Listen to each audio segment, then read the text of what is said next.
Good morning everyone. एक बार फिर से आप सभी का क्रेजी जी के ट्रिक के डेली करंट अफेयर की सीरीज में स्वागत है। मेरा नाम है पंकज वैष्णव और आज के इस सेशन में हम 30 नवंबर के सभी करंट अफेयर को एक एक करके यहां पर डिटेल में डिस्कस करने वाले हैं। एक एक फैक्ट, एक एक क्वेश्चन को ध्यान से नोट कीजिए, आराम से सेशन को देखिए। पीडीएफ चाहिए तो क्रेजी जी के ट्रिक के एप्लीकेशन से ले लेना। फ्री ऑफ कॉस्ट आपको डेली करंट अफेयर की पीडीएफ वहां पर अवेलेबल हो जाती है। इसके अलावा देखिए, कल के सेशन में मैंने आपको एक बहुत ही इंपॉर्टेंट अपडेट दिया था। एक बार फिर से मैं आपको बता देता हूं कि आप सभी के लिए जीएस की मास्टर क्लास शुरू होने वाली है 1 दिसंबर से। मॉर्निंग में 9 बजे आपको डेली जीएस का एक वीडियो मिलने वाला है। ऐसे टॉपिक को वहां पर कवर करवाया गया है जो कि लेटेस्ट एग्जाम में बार बार रिपीट होते हुए दिखाई दिए हैं। जितने भी ऐसे टॉपिक हैं जो कि बार बार एग्जाम में पूछे जा रहे हैं, उन सभी टॉपिक को यहां पर कवर किया जाएगा। डेली आपको जीएस की एक मास्टर क्लास मिलने वाली है सुबह 9 बजे अक्षय सर के द्वारा। ठीक है, आपको इसकी पीडीएफ मिल जाएगी। जीएस बाय अक्षय सर जो हमारा टेलीग्राम चैनल है, आप इसको ज्वाइन कर लीजिए। यहां पर आपके लिए इसकी पीडीएफ मिल जाएगी। और अगर आप पीडीएफ के साथ मॉक टेस्ट भी लगाना चाहते हैं तो आप 100 आवर जीएस का कोर्स ज्वाइन कर लीजिए। वहां पर आपको पीडीएफ भी मिल जाएगी और आपके लिए रोज जो जीएस का वीडियो आएगा उसका टेस्ट भी आपको यहां पर मॉक टेस्ट भी अवेलेबल हो जाएगा। ठीक है, तो जीएस की ये जो 100 आवर जीएस का कोर्स है, इसकी भी लिंक मैंने आपको डिस्क्रिप्शन में दे दी है। और इसके अलावा जो हमारा टेलीग्राम चैनल है जीएस बाय अक्षय सर, इसकी भी लिंक आपको डिस्क्रिप्शन में मिल जाएगी। तो 1 दिसंबर से तैयार रहिएगा, आपको रोज मिलने वाला है जीएस की एक मास्टर क्लास। चलिए शुरू करते हैं आज के सेशन को। 55वें international film festival of India में किस फिल्म ने गोल्डन पीकॉक अवार्ड जीता है? देखिए, international film festival of India का आयोजन कहां किया गया है, 55वें सेशन का आयोजन कहां किया गया, तो आपको पता होना चाहिए कि इसका आयोजन हुआ है गोवा में। अब यहां पर देखिए, दो अवार्ड सबसे ज्यादा इंपॉर्टेंट है। एक है गोल्डन पीकॉक जो कि सबसे ज्यादा पूछा जाता है, जो कि बेस्ट फिल्म को दिया जाता है। सबसे पहले हम इसकी बात कर लेते हैं। तो गोल्डन पीकॉक अवार्ड की बात करें तो यह दिया गया टॉक्सिक मूवी को। Answer D. 55वां इंटरनेशनल फिल्म फेस्टिवल अवार्ड कहां आयोजित किया गया? Film festival of India award Goa में। यहां पर गोल्डन पीकॉक अवार्ड दिया गया टॉक्सिक मूवी को। अब टॉक्सिक मूवी की बात करें तो देखिए, एक मैं आपको रेफरेंस देता हूं। पहले भी एसएससी एमटीएस में देखिए गोल्डन पीकॉक अवार्ड पूछा गया था, इसलिए पहले ही मैंने आपको क्लियर कर दिया कि गोल्डन पीकॉक अवार्ड सबसे ज्यादा इंपॉर्टेंट है क्योंकि बेस्ट मूवी को दिया जाता है। ठीक है, अब देखिए रेफरेंस क्वेश्चन यहां पर मैंने आपको बता दिया है। अब यहां पर आप ये याद रखिएगा कि जो 2024 में गोल्डन पीकॉक अवार्ड दिया गया वो टॉक्सिक मूवी को दिया गया है। लिथुआनिया की फिल्म है, लिथुआनिया की एक फिल्म है। आईएफएफआई समारोह में बेस्ट फिल्म को दिया जाने वाला अवार्ड है गोल्डन पीकॉक अवार्ड। शुरुआत की गई थी 1965 में। ठीक है ना, तो ये एक चीज क्लियर हो गई। अब 55वां इंटरनेशनल फिल्म फेस्टिवल अवार्ड 2024 में ये अवार्ड किसे दिया गया? तो ये दिया गया टॉक्सिक मूवी को। सबसे इंपॉर्टेंट एक फैक्ट जिसको आपको याद रखना जरूरी है। देखिए, टॉक्सिक फिल्म में क्या बताया गया है, अब इसको समझिए। तो अगर हम मूवी की बात करते हैं तो ये जो यंग जनरेशन होती है ना, जो एसी फैमिली से बिलोंग करती है, जिनकी इकोनॉमिकल कंडीशन वीक होती है, ऐसे जो फैमिलीज बैकग्राउंड वाले जो बच्चे होते हैं, जब वो बड़े होते हैं तो उनको किन किन चुनौतियों का सामना करना पड़ता है, वो टॉक्सिक मूवी में नॉर्मली बताया गया है। तो अवार्ड दिया गया लिथुआनिया की फिल्म टॉक्सिक को। ठीक है, गोल्डन पीकॉक अवार्ड। ठीक है, अदर अवार्ड की भी बात करना चाहिए। तो सबसे पहले personality of the year award किसे दिया गया? तो यह दिया गया है विक्रांत मैसी को। Personality of the year award किसे मिला? विक्रांत मैसी। याद रहेगा? ठीक है, इसके बाद नवजोत बांदिवडेकर, इनको दिया गया best debut director of an Indian feature film award. ठीक है, इनकी मूवी है मराठी की घरत गणपति के नाम से। इसके अलावा सत्यजीत राय लाइफ टाइम अचीवमेंट अवार्ड, इसके बारे में तो आई थिंक मैं आपको पहले भी बता चुका हूं। सत्यजीत राय लाइफ टाइम अचीवमेंट अवार्ड की बात करें तो यह फिलिप नायस को दिया गया है जो कि ऑस्ट्रेलियन फिल्म मेकर है। यह हमने पहले के सेशन में भी डिस्कस किया था। 3 तो ये हो गए। अब इसके बाद गोल्डन पीकॉक और सिल्वर पीकॉक आपको याद रखना चाहिए, दो अवार्ड तो आपको याद रखने ही पड़ेंगे। गोल्डन पीकॉक बेस्ट फिल्म के लिए दिया जाता है, टॉक्सिक मूवी को दिया गया, लिथुआनिया की फिल्म है। सिल्वर पीकॉक अवार्ड की बात करें तो ये बेस्ट डायरेक्टर को दिया जाता है, जो दिया गया बोगदान मुरेसानु, जो कि रोमानिया से बिलोंग करती है। ठीक है, तो ये हो गई बेस्ट डायरेक्टर। बेस्ट एक्टर की बात करें तो क्लीमेंट फेवरियो, जो कि होली काउ, जो कि एक मूवी है, इसके लिए इन्हें बेस्ट एक्टर का अवार्ड दिया गया। और बेस्ट एक्ट्रेस का अवार्ड टॉक्सिक मूवी के लिए वेस्टा और विल्मा, दो एक्ट्रेसेस है, इनको दिया गया है टॉक्सिक मूवी के लिए। देखिए सारे नाम आपको विदेशी मिलेंगे, तो नॉर्मली हमने ये चीज देखी है हमेशा एग्जाम में कि गोल्डन पीकॉक और सिल्वर पीकॉक ही पूछे जाते हैं, तो आप इनको याद रखिएगा। इसके बाद international film festival of India शुरुआत की गई थी 1952 में, है ना। International film festival of India की आयोजन कौन कराता है? तो national film development corporation of India, ठीक है। और जो गवर्नमेंट स्टेट है, जो गोवा की स्टेट गवर्नमेंट है, वो मिलकर आयोजन करवाते हैं international film festival of India. शुरुआत में अलग अलग जगह पर आयोजित किया जाता था, लेकिन फिर यह गोवा में फिक्स कर दिया गया और गोवा में ही अब आयोजित किया जाता है। 55वां संस्करण अभी आयोजित किया गया। ठीक है, सेकंड क्वेश्चन पर आएंगे। भारतीय नौसेना ने किस पनडुब्बी से K4 बैलिस्टिक मिसाइल का सफल परीक्षण किया है? तो K4 बैलिस्टिक मिसाइल का सफल परीक्षण किया है इंडियन नेवी ने INS अरिघात से। INS अरिघात जो कि भारत की एक न्यूक्लियर सबमरीन है, ठीक है। यहां से इंडियन नेवी ने K4 बैलिस्टिक मिसाइल का सफल परीक्षण किया है। यह है INS अरिघात। देखिए K4 बैलिस्टिक मिसाइल की मारक क्षमता 3500 से लेकर 5000 किलोमीटर तक है। DRDO ने विकसित किया है और अब इसका सफल परीक्षण हो चुका है सबमरीन INS अरिघात के माध्यम से। मतलब INS अरिघात या सबमरीन से अब हम K4 बैलिस्टिक मिसाइल के माध्यम से परमाणु हमला भी कर सकते हैं। ठीक है, परमाणु से पनडुब्बी से परमाणु हमला करने वाले देशों में अब भारत शामिल हो गया है, जिसके पास ये क्षमता है। अभी तक चीन, है ना, एशिया में अगर हम देखें तो चीन के पास ये टेक्नोलॉजी थी कि वो परमाणु से कि वो पनडुब्बी से परमाणु हमला कर सकता था। अब यह कैपेसिटी विकसित कर ली है इंडिया ने। K4 बैलिस्टिक मिसाइल का हमने सफल परीक्षण कर लिया। किस सबमरीन से किया? तो INS अरिघात, जो कि एक न्यूक्लियर सबमरीन है हमारे पास। ठीक है, तो याद रखना।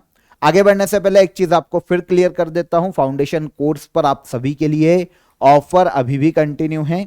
आप ऑफर ज्वाइन कर सकते हैं। फाउंडेशन कोर्स के लिए जीएस के सभी सब्जेक्ट आपके इन कोर्सेस में कवर हो जाएंगे।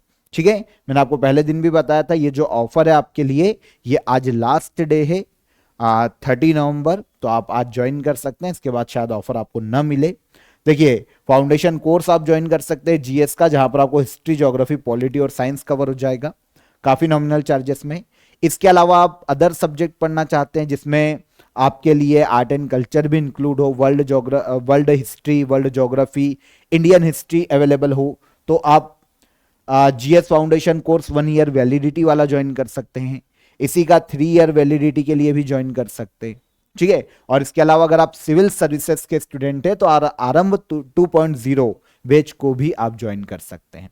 ठीक है, तो ये आपके लिए सेपरेट किए गए हैं सारी चीजें। एक बार डिस्क्रिप्शन में आपके पास लिंक दी गई है 5 कोर्सेस की, आप क्लिक कीजिए, चेकआउट कीजिए। और अगर आपको कोई भी डाउट आता है तो हमारे जो हेल्पलाइन नंबर है, जो हमारी सपोर्ट टीम है, आप उनसे भी कांटेक्ट कर सकते हैं। ठीक है, आज लास्ट डे है ऑफर का, तो आप इसे ज्वाइन करिए। आगे बढ़ेंगे। नवंबर 2024 में भारतीय सेना ने अधिकारियों के प्रशिक्षण के लिए कौन सा ऑनलाइन डिजिटल प्लेटफॉर्म लॉन्च किया है? तो भारतीय सेना, इंडियन आर्मी ने हाल ही में देखिए ऑफिसर्स की ट्रेनिंग के लिए एक ऑनलाइन डिजिटल प्लेटफॉर्म को लॉन्च किया है और इसे नाम दिया है एकलव्य। क्या नाम दिया है? एकलव्य। ठीक है, थल सेना अध्यक्ष है वर्तमान में जनरल उपेंद्र द्विवेदी। इन्होंने इंडियन आर्मी के लिए Eklavya online digital platform launch किया है। जितने भी सेना के ऑफिसर्स हैं उन्हें प्रशिक्षण देना, युद्ध के लिए तैयार करना, ठीक है। किसी भी परिस्थिति में युद्ध की परिस्थितियां कैसे चेंज हो सकती है इसके बारे में बताना, और अदर किसी भी प्रकार से, है ना, किसी भी प्रकार से सेना को किसी प्रकार की प्रॉब्लम ना है, हर परिस्थिति में वो ट्रेन हो सके, तो ऑल ओवर एक ट्रेनिंग प्लेटफॉर्म लॉन्च किया गया है एकलव्य के नाम का, ठीक है ना। इसका इस्तेमाल अधिकारियों के प्रशिक्षण के लिए किया जाने वाला है, यह चीज आपको पता होना चाहिए। प्लेटफॉर्म की विशेषता देखें तो सबसे पहले डोमेन विशेषज्ञता, मतलब अधिकारियों की जो ऑफिसर्स है उनकी विशेषज्ञता को बढ़ाना, हर चीज में टेक्नोलॉजी को लेकर देख लें, ठीक है ना। फील्ड में किसी भी प्रकार के अदर एक्सरसाइज या फिर किसी प्रकार के बंदूक चलाना सिखाना हो, कोई भी अदर वेपन्स अगर आते हैं तो उनके लिए प्रशिक्षण देना, तो इस प्रकार के सारे प्रशिक्षण देने के लिए रजिस्टर्ड कराना होगा किसी भी अधिकारी को यहां पर, ठीक है। इसके अलावा फिजिकल ट्रेनिंग के लिए भी यहां पर व्यवस्था की गई है। ट्रेनिंग प्रोसेस को और अधिक सुव्यवस्थित बनाना यह उद्देश्य है। और इसके अलावा भैया जैसा कि अभी मैंने आपको बताया कि अगर वॉर की कंडीशन बदलती है, अलग अलग वॉर कंडीशन में किस तरीके से रिएक्ट करना है, कौन सी स्ट्रेटजी को फॉलो करना है, ये सारी या फिर कैसी चुनौतियां है उसका समाधान कैसे खोजना पड़ेगा, इन सभी के बारे में जो ऑफिसर्स है उनको ट्रेनिंग दी जाएगी। और इसके लिए इंडियन आर्मी ने एक पर्टिकुलर डिजिटल प्लेटफॉर्म को लॉन्च कर दिया और इसे नाम दिया है एकलव्य ऑनलाइन डिजिटल प्लेटफॉर्म, ठीक है। एकलव्य आपने अगर हम हिंदू पौराणिक मान्यताओं से जोड़ें तो एकलव्य जो डायरेक्ट मतलब अपने लक्ष्य पे फोकस करता है और जिसका निशाना बहुत सटीक है ना। एकलव्य की ऐसी स्टोरी हमको देखने को मिलती है, द्रोणाचार्य के शिष्य थे।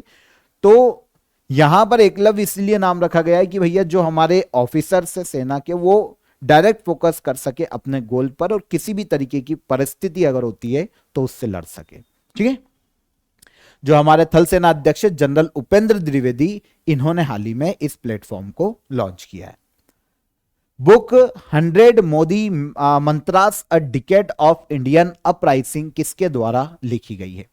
100 Modi mantras a decade of India's uprising, इस बुक को लिखा है शंकर लालवानी ने। नाम सुना है? भारत के सबसे स्वच्छ शहर के सांसद हैं लोकसभा के शंकर लालवानी। शहर बताना पड़ेगा, इंदौर, ठीक है ना। तो यह है शंकर लालवानी और यह है पीएम मोदी। तो शंकर लालवानी की लिखित बुक है 100 मोदीज मंत्रा, 100 मोदी मंत्रास, ठीक है। भारत के पीएम नरेंद्र मोदी ने इस बुक का हाल ही में विमोचन किया है। लिखी है शंकर लालवानी, इंदौर से लोकसभा के सांसद है, ठीक है। अब देखिए बुक में किसका जिक्र होगा, तो नाम से समझ में आएगा अ डिकेड ऑफ इंडियाज अपराइजिंग, मतलब 2014 से लेकर 2024 तक मोदी गवर्नमेंट का जो शासनकाल रहा, उसमें शासनकाल के दौरान भारत ने किन किन उपलब्धियों को हासिल किया है, मोदी जी की क्या क्या उपलब्धियां रही है, इस बुक में शंकर लालवानी ने मेंशन किया है, ठीक है ना। इंदौर से लोकसभा के सांसद। अब देखिए पीएम मोदी के द्वारा या उन पर कुछ और बुक्स भी काफी फेमस हुई है, उनको भी हम एक बार एक नजर डाल लेते हैं क्योंकि पूछी जा सकती है। तो सबसे पहला Modi log, conversations for a विकसित भारत, कुछ सेशंस पहले हमने इसकी बात की थी। इस बुक को लिखा है डॉक्टर अश्विन फर्नांडिस ने, पीएम मोदी के कार्यों पर ही आधारित है। एग्जाम वॉरियर, ये नरेंद्र मोदी की ही बुक है, ठीक है। Narendra Modi a political biography, Andy Marino ने इस बुक को लिखा है।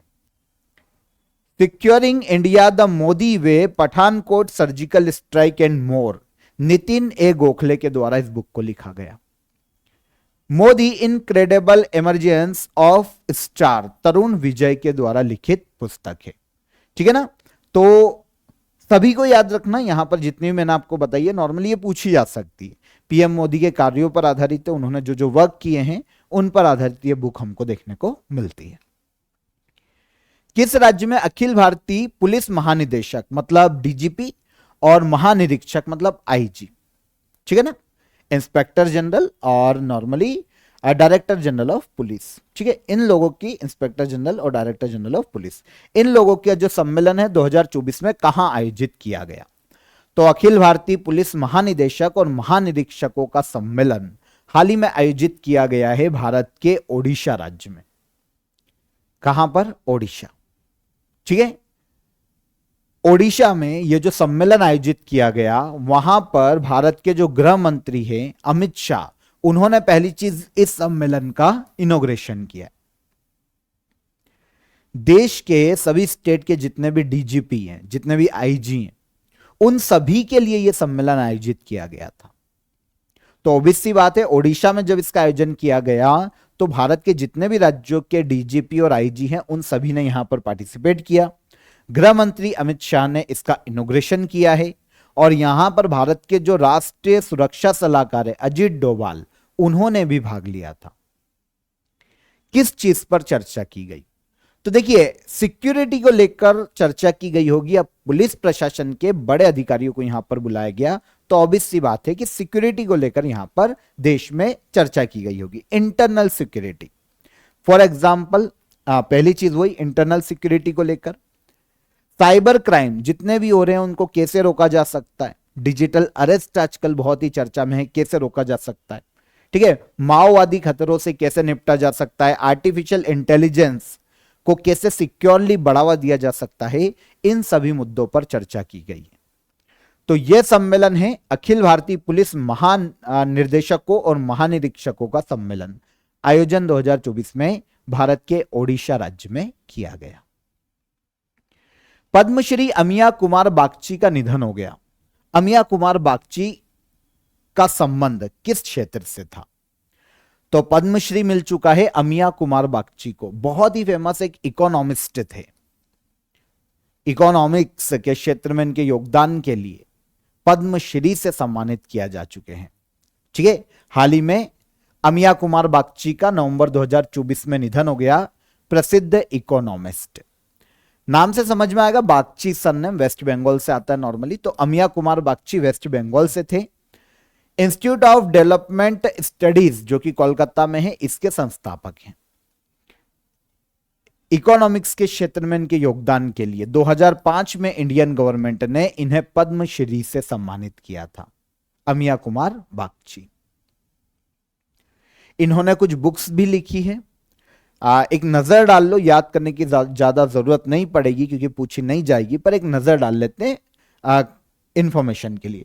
Private investment in India, the political economy of under development, ठीक है, the evolution of the State Bank of India, the roots 1806 से 1876। ठीक है, ये एक बुक है जो आप याद रख सकते हो। और capital and labour redefined in India. ठीक है, ये किसकी बुक है? ये सारी बुकें हैं अमिया कुमार बागची की। चलिए आगे बढ़ेंगे। 10th Indian international science festival 2024 का किस शहर में आयोजन किया जाएगा? तो 10th इंडिया या Indian international science festival, Bharat में जितने भी लोग हैं उन्हें साइंस के लिए अवेयर करना, साइंस के प्रति, विज्ञान के प्रति उनमें जागरूकता फैलाना मुख्य उद्देश्य है इंडियन इंटरनेशनल साइंस फेस्टिवल का। 10वां सीजन है ये। ठीक है, आयोजन किया जा रहा है या किया जाएगा असम के गुवाहाटी में। 10th Indian international science festival Assam के गुवाहाटी में आयोजित किया जाएगा। ठीक है, देखिए कब से कब तक? 30 नवंबर से लेकर 3 दिसंबर तक। आज शुरू होगा और 3 दिसंबर तक ये आयोजित किया जाएगा। पर्टिकुलर अगर हम थीम की बात करते हैं तो transforming India into an science and technology driven global manufacturing hub, Bharat को साइंस एंड टेक्नोलॉजी के लिए ग्लोबल हब बनाना, ठीक है, ग्लोबल मैन्युफैक्चरिंग हब के रूप में बदलना, और इसके लिए देश में सभी लोगों को साइंस के लिए जागरूक करना मुख्य उद्देश्य है इंडियन इंटरनेशनल साइंस फेस्टिवल को आयोजित किए जाने का। आयोजन कौन करवाता है? तो भारत में ministry of science and technology और मिनिस्ट्री ऑफ अर्थ साइंस मिलकर इस समिट का या कॉन्फ्रेंस का नॉर्मली आयोजन करवाते हैं। उद्देश्य जैसा कि अभी मैंने आपको बताया, भारत में साइंटिस्ट को प्रमोट करना, साइंस के प्रति लोगों को अवेयर करना, ठीक है ना, जो साइंटिफिक, ग्लोबल साइंटिफिक कोलैबोरेशन को स्थापित करने के लिए काम करना, इन सभी मुद्दों पर यहां पर चर्चा की जाती है। 10वां सीजन है इंडियन इंटरनेशनल साइंस फेस्टिवल का 2024 में। आयोजन असम के गुवाहाटी में आज शुरू होगा और 3 दिसंबर तक इसका आयोजन किया जाएगा। ठीक है, इंडियन इंटरनेशनल साइंस फेस्टिवल की शुरुआत 2015 में की गई थी। ऑर्गेनाइज कौन करवाता है अभी मैंने आपको बताया, उद्देश्य क्या है यह भी बता दिया। लास्ट ईयर इसी साल जनवरी 2024 में 9th Indian international science festival का आयोजन किया गया था फरीदाबाद, भारत के हरियाणा राज्य में। निम्न में से किसे झारखंड विधानसभा का प्रोटेम स्पीकर चुना गया? तो झारखंड राज्य में आपको पता है अभी चुनाव हुए थे, है ना। इस चुनाव में 81 सीट में से झारखंड मुक्ति मोर्चा और कांग्रेस ने सीटें जीती है और एक गठबंधन की सरकार बनाई। तो झारखंड मुक्ति मोर्चा के जो हेड हैं वर्तमान में हेमंत सोरेन, वो सीएम बने हैं झारखंड में। और अब यहां पर जब नई विधानसभा शुरू हुई तो विधानसभा में प्रोटेम स्पीकर चुने गए हैं स्टीफन मरांडी। ठीक है, प्रोटेम स्पीकर है कहां पर? झारखंड विधानसभा में। प्रोटेम स्पीकर का क्या काम होता है? तो देखिए, लोकसभा में एक प्रोटेम स्पीकर होता है और राज्य की विधानसभा में भी होता है। जब भी इलेक्शन होते हैं और नई विधानसभा, ये लोकसभा आती है ना इलेक्शन के बाद, तो पहली बैठक में तो कोई अध्यक्ष होता नहीं, क्योंकि पहली बैठक में वोटिंग होगी और चुना जाएगा। तो पहली बैठक का संचालन कौन करेगा? तो इसके लिए प्रोटेम स्पीकर चुना जाता है। ठीक है ना, एक दिन का ही उसका काम होता है, कार्रवाई का संचालन करता है वो सदन की। और इसके अलावा अध्यक्ष, लोकसभा में भी स्पीकर और विधानसभा में भी, तो अध्यक्ष और उपाध्यक्ष का सदन में चुनाव करवाने का काम भी प्रोटेम स्पीकर का होता है। झारखंड राज्य में हेमंत सोरेन की सरकार है। हेमंत सोरेन झारखंड के सीएम बने हैं, शपथ ली है इन्होंने। अब यहां पर विधानसभा में जब नई विधानसभा आई तो झारखंड में विधानसभा के प्रोटेम स्पीकर बनाए गए स्टीफन मरांडी। ठीक है, एक दिन का इनका काम है और फिर खत्म हो जाएगा। भारत और सिंगापुर के बीच द्विपक्षीय सैन्य अभ्यास अग्नि वॉरियर 2024 कहां आयोजित किया गया? तो पहली चीज तो यह कि अग्नि वॉरियर 2024 किसके मध्य में आयोजित किया जाता है? तो भारत और सिंगापुर के मध्य में इसका आयोजन किया जाता है। ठीक है, अभी कहां आयोजित किया गया, क्वेश्चन हमारा यह था। देखिए, पहले भी अजय वॉरियर जैसे क्वेश्चन हमको एसएससी और सीआईएसएफ की एग्जाम में देखने को मिले, तो उम्मीद है कि यह क्वेश्चन भी हमसे पूछा जा सकता है। तो आयोजन महाराष्ट्र के देवलाली फील्ड फायरिंग रेंज में किया गया है, इंडिया और सिंगापुर के मध्य में एक मिलिट्री एक्सरसाइज अग्नि वॉरियर 2024 का 28 से लेकर 30 नवंबर तक इसका आयोजन महाराष्ट्र के देवलाली फील्ड फायरिंग रेंज में किया गया। भारत और सिंगापुर की सेना के मध्य में आपसी सहयोग को बढ़ाना, कोलैबोरेशन को बढ़ाना, दोनों के मध्य में विश्वास और शांति स्थापित करना मुख्य उद्देश्य है अग्नि वॉरियर मिलिट्री एक्सरसाइज को आयोजित किए जाने का। आंसर ले लिया क्या हमने? आंसर हो जाएगा महाराष्ट्र, आंसर डी। अग्नि वॉरियर 2024 का आयोजन कहां किया गया? महाराष्ट्र में। किन दो देशों के मध्य में? भारत और सिंगापुर के मध्य में, या भारत और सिंगापुर की सेना के मध्य में। ठीक है, Devlali field firing range Maharashtra में। भारत और सिंगापुर के मध्य में कुछ और एक्सरसाइज भी आयोजित की जाती है, जैसे कोर मिलिट्री एक्सरसाइज है दोनों देशों के मध्य में, बोल्ड कुरुक्षेत्र नाम की मिलिट्री एक्सरसाइज, इंडिया और सिंगापुर। एक एयरफोर्स एक्सरसाइज संयुक्त सैन्य प्रशिक्षण के नाम से, जॉइंट मिलिट्री ट्रेनिंग इसे कहा जाता है। ठीक है, नाम ही यही है। और एक 3 देशों के मध्य में त्रिपक्षीय एक मैरीटाइम एक्सरसाइज होती है, एक नेवल एक्सरसाइज होती है सिमटेक्स के नाम से। इसमें भारत, सिंगापुर और थाईलैंड भी इसमें शामिल रहता है। ठीक है, तो भारत और सिंगापुर कॉमन है। लास्ट क्वेश्चन, हाल ही में अभिनेता पंकज त्रिपाठी को किस राज्य का पर्यटन ब्रांड एम्बेसडर बनाया गया है? तो पंकज त्रिपाठी जानते होंगे, फिल्म अभिनेता, मिर्जापुर में देखा होगा आपने, भूले तो नहीं होंगे हमको, है ना। तो फिल्म अभिनेता है पंकज त्रिपाठी, जिनको हाल ही में टूरिज्म ब्रांड एम्बेसडर बनाया गया है मध्य प्रदेश राज्य का। किसका? मध्य प्रदेश राज्य का। ठीक है ना, यह है पंकज त्रिपाठी। काफी अच्छे रोल्स किए हैं इन्होंने फिल्मों, बहुत अच्छे अभिनेता बोल सकते हैं हम इनको। तो बॉलीवुड एक्टर पंकज त्रिपाठी को मध्य प्रदेश राज्य का टूरिज्म ब्रांड एम्बेसडर हाल ही में नियुक्त किया गया। अब टूरिज्म ब्रांड एम्बेसडर का काम क्या होता है? देश में या फिर राज्य में बना है तो राज्य में टूरिज्म को प्रमोट करना। तो अब पंकज त्रिपाठी जो है भारतीय जो टूरिज्म है उसको विश्व स्तर पर पहचान दिलाने का काम करेंगे, प्रमोट करने का काम करेंगे। भारत में जो मध्य प्रदेश में जो नेचुरल टूरिज्म स्पॉट है, जो हिस्टोरिकल प्लेसेस है, जो कल्चरल हेरिटेज है, उनको बढ़ावा देना, राज्य में टूरिज्म को आकर्षित करना मुख्य उद्देश्य होता है टूरिज्म ब्रांड एम्बेसडर का। ठीक है, तो मध्य प्रदेश राज्य ने अपना टूरिज्म ब्रांड एम्बेसडर बनाया है पंकज त्रिपाठी को। मध्य प्रदेश की अगर हम बात करते हैं कैजुअली तो बहुत अच्छे अच्छे प्लेस हमको देखने को मिलते हैं, जैसे नर्मदा नदी का बहाव क्षेत्र देखने को मिलता है, अमरकंटक जो कि नर्मदा का उद्गम स्थल है हमें एमपी में देखने को मिलता है। सम्राट अशोक ने कभी शासन किया है मध्य प्रदेश के उज्जैनी में, है ना, ये भी हमें देखने को मिलता है। अवंती उस वक्त कहा जाता था, सम्राट अशोक ने वहां पर भी शासन किया है, प्रांतपति रहे। और मध्य प्रदेश में सांची, भीमबेटका, खजुराहो, बहुत सारे टूरिज्म प्लेस है। यहां पर मध्य प्रदेश में आपको यह पता होना चाहिए कि 3 UNESCO world heritage Madhya Pradesh में देखने को मिलते हैं। एक है खजुराहो के मंदिर, 1986 में एमपी के सबसे पहला यूनेस्को वर्ल्ड हेरिटेज। फिर सांची के स्तूप 1989 में यूनेस्को वर्ल्ड हेरिटेज बने थे, एमपी में है। और भीमबेटका तीसरा यूनेस्को वर्ल्ड हेरिटेज है, मध्य प्रदेश में 2003 में बनाया गया था। ठीक है, तो यहां पर हमने 30 नवंबर के सभी करंट अफेयर को डिटेल में समझ लिया। अब हम जल्दी से रिवीजन कर लेते हैं लास्ट डे के करंट अफेयर का, ध्यान से सुनिए। नेटवर्क रेडीनेस इंडेक्स 2024 में भारत की रैंक क्या है? तो भारत को रैंक दी गई है 49। नवंबर 2024 में एशियाई विकास बैंक का 11वां अध्यक्ष किसे चुना गया? तो यह चुना गया है मासातो कांडा को। निम्न में से किस भारतीय पैरा जूडो खिलाड़ी ने first world para taekwondo poomsae championship 2024 में कांस्य पदक जीता है? तो यह जीता है किसने? रिनचेन यूडोल ने।